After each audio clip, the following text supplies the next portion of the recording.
Chers amis auditeurs, bonjour, bienvenue pour votre édition du quart d'heure de vérité avec Monsieur K sur les antennes de RFM. Édition du jeudi 4 février. Aujourd'hui, nous sommes la Sainte Véronique, Vanessa, Gilbert et Bérénice. Répression. Les réseaux sociaux s'enflamment sur une vidéo où l'on voit un commissaire passer à tabac un manifestant au sol, place de la République. Le commissaire que l'on a vu s'acharner avec sa matraque sur un manifestant au sol, place de la République samedi à Paris, est commissaire divisionnaire, chef des sinistres unités Brave M. On espère que les bœufs carottes en feront leur affaire. Résistance, répression. En Suisse, gare aux amendes dès aujourd'hui. Violer les mesures sanitaires est désormais considéré comme un délit, passible d'amende d'ordre allant de 50 à 200 francs suisses. Grippe 19, vaccination. Plus d'1,5 million de personnes en France ont reçu une première dose du vaccin anti-Covid.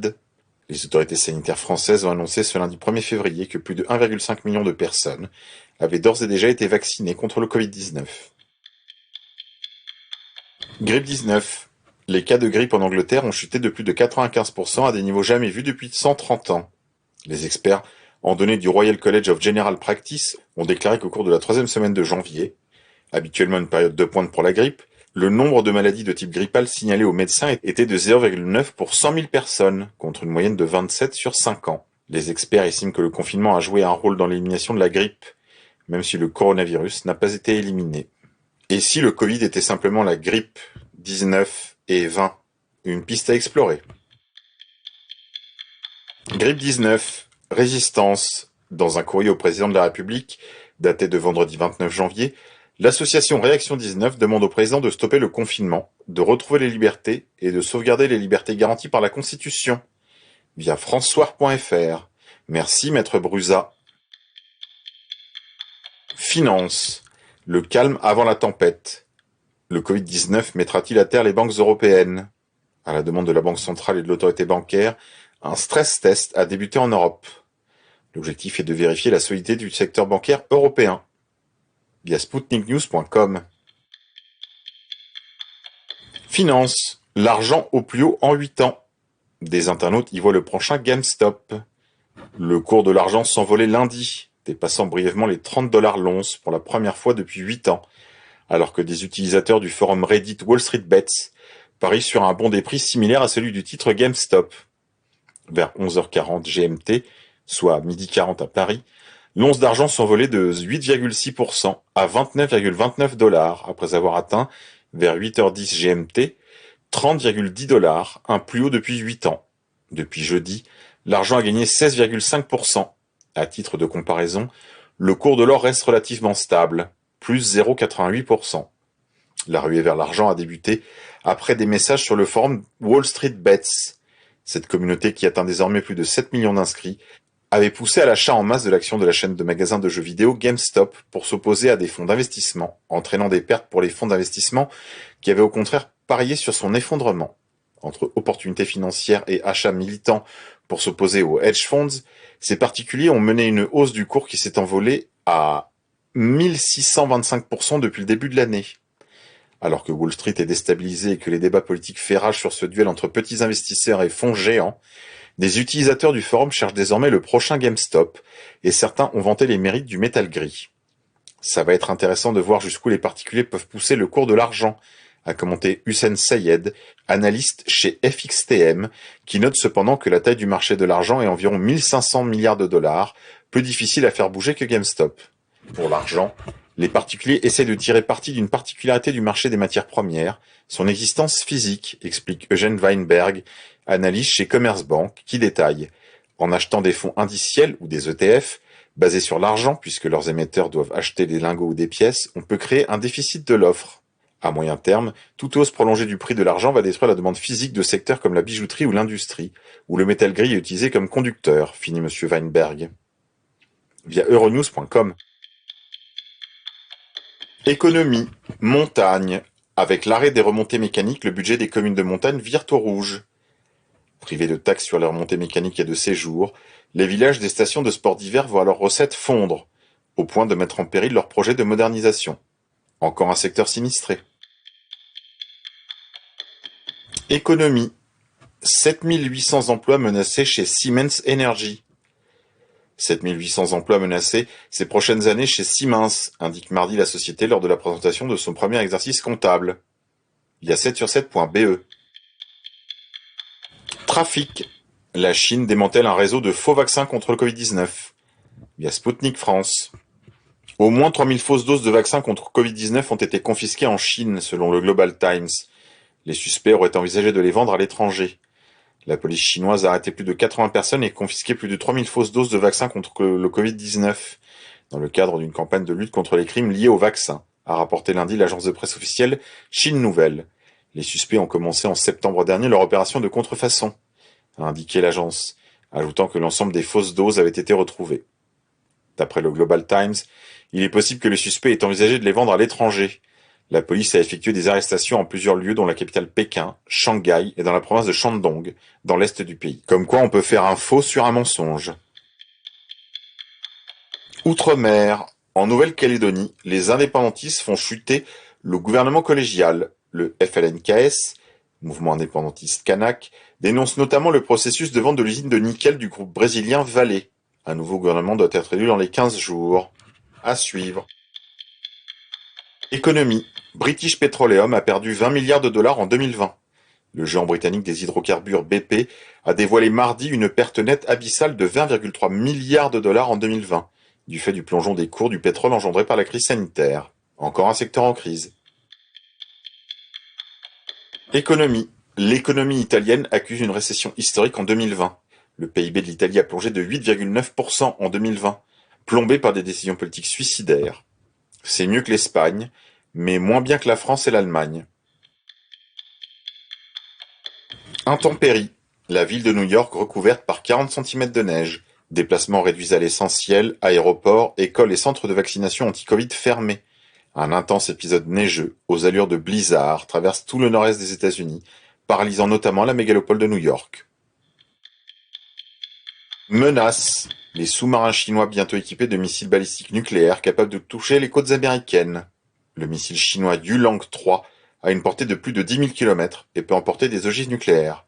Selon Washington, c'est un nouvel outil de pression pour intimider les États-Unis lors d'un potentiel conflit avec Taïwan. Des missiles chinois pourraient facilement frapper Los Angeles et même la côte est des États-Unis.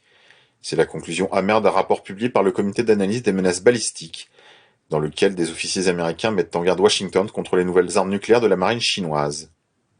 Le rapport du comité d'analyse américain des armes balistiques estime que la marine chinoise sera équipée d'une centaine de ces missiles d'ici 2025. Le gouvernement de la République populaire assure que le développement de ces nouvelles armes se fait uniquement dans un but de défense.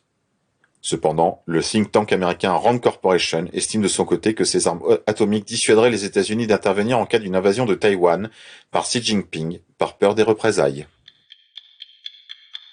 Vidéo. Retrouvez le film Human Trafficking, le crime que les médias refusent de reporter. Une vidéo traduite montrant tout ce que l'administration de Trump a fait pour combattre le trafic d'êtres humains aux États-Unis, mais aussi partout dans le monde, à retrouver sur YouTube, et également sur mon fil Telegram, t.me/Monsieur K off, O-F-F. Justice. Le comédien Richard Berry fait face à une plainte de sa fille, Colleen Berry, 45 ans, qui l'accuse d'avoir abusé d'elle alors qu'elle était mineure. C'est la fin de toutes les gloires des années 80 et 90. Ce n'est pas une mauvaise nouvelle. Toutes ces crapules qui nous aient la leçon sur les plateaux de télé. C'est bien fait pour eux. Ridicule. Le ministre de l'Éducation nationale Jean-Michel Blanquer se livre à une séance de sport avec des élèves afin de promouvoir les 30 minutes d'activité physique par jour réalisées à l'école. Le ridicule ne tue plus, heureusement. Humour. Zineb El Razoui a été proposé pour le prix Nobel de la paix. Sans commentaire. Chiassidance. François Asselineau en garde à vue. Le chef de l'Union populaire républicaine est auditionné dans le cadre d'une enquête pour harcèlement sexuel, agression sexuelle et harcèlement moral. Tout est déjà en ligne, je n'insiste pas. Allez les amis, c'est tout pour aujourd'hui. On se quitte en musique. Je vous propose La complainte du Templier de la Joyeuse Garde. C'était au mois de mai que je fus adoubé dans la commanderie de Montigny. ma joie ne se put comparer qu'à celle des amants qui ont le cœur comblé. Quand je reçus de l'or la cape immaculée, marquée de la croix rouge à l'épaule brodée, le grand maître séant a daigné me parler. Sois fidèle et ardent car tu es templier. Depuis sur terre et mer nous avons guerroyé. Partout dans le désert, sous le ciel mordoré, des Sarrasins maudits je me suis fait connaître. Comme un vrai chevalier seul mérite de l'être. Combien de missions menées jusqu'à leur terre, combien d'engagements qui l'ennemi consterne, par le fer de ma lance au océan sacré, de Syrie en Provence j'ai servi chrétienté. Or aujourd'hui enfin me voici allongé dans de la paille fraîche où j'entends psalmodier. Là-haut dans la chapelle c'est l'office des morts. Courage, Dieu t'appelle, tu arrives au port. Au lointaine Champagne, pays de mes aïeux, ton ciel ennuagé m'a bien manqué un peu, sous le firmament bleu et le ciel étoilé, qu'on voit toute l'année au crack des chevaliers. Sur mon honneur, Seigneur, j'ai votre foi juré. Je vous rends mon cœur pur et mon épée sans tache. J'ai combattu pour vous sans repos ni relâche. Je vous rends mon épée avec son baudrier. Sire Dieu, protégez ce pays qui est vôtre. Vous y marchez jadis, suivis de vos apôtres. J'ai parcouru ces routes et suivi ces sentiers. J'ai chevauché sans doute où vous posiez le pied. La route qui s'achève même en paradis. Saint et sainte de Dieu, aidez-moi en ce jour. Saint Georges et Saint Maurice, qu'il ne soit jamais dit que vous m'ayez laissé priver du Dieu d'amour. Sire Dieu de merci, Sire Dieu de bonté, dans mon cœur pour un autre il n'y eut jamais place, grâce au agneau de Dieu qui toute faute efface, grâce à Dame Marie à qui l'ordre vous